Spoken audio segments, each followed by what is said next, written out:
Hi, my name is Paige, and this is my hope story.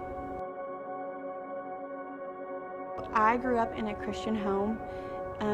We went to church pretty regularly when I was a child, and then as I got a little older, church became less and less frequent, and then by the time I reached high school, we weren't going at all. If any, we were going on special occasions. I would say I had a relationship with Christ, but it wasn't personal or intimate.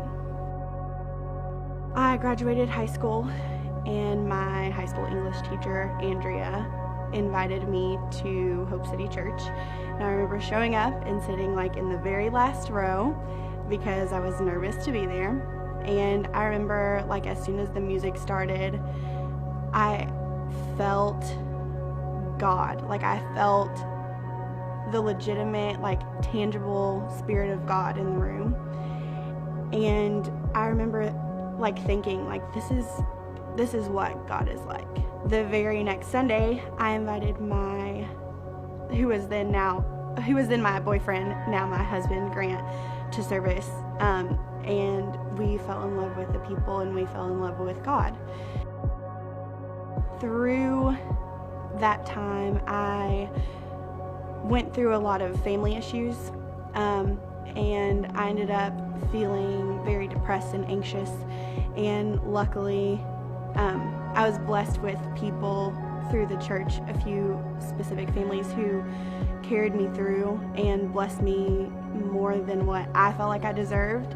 And I think that they showed me what it's like to be a Christian through a dark time and blessed me beyond measure.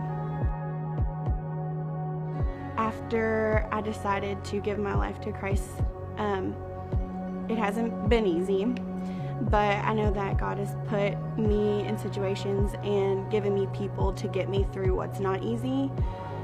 I feel like my relationship with God was very superficial, thank you for this daily bread, very basic, run-of-the-mill relationship with Jesus Christ.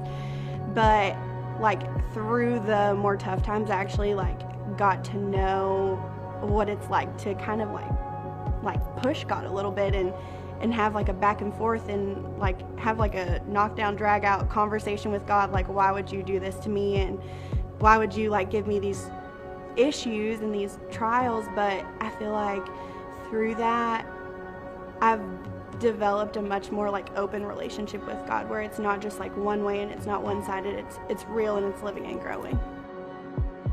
I'm just very grateful for what He's done in my life, and I usually summarize my experiences through life with Isaiah 66:9, and I kind of just came across it through our women's Bible study. And it's basically God telling someone that He's not going to give you pain unless He's giving you joy afterwards. So He kind of equates it to childbirth. He's going to put you through pain and labor to give you something beautiful, and I absolutely believe that that's what He's done in my life, because there was a lot of pain, but I completely believe that it's given way to something so much more beautiful.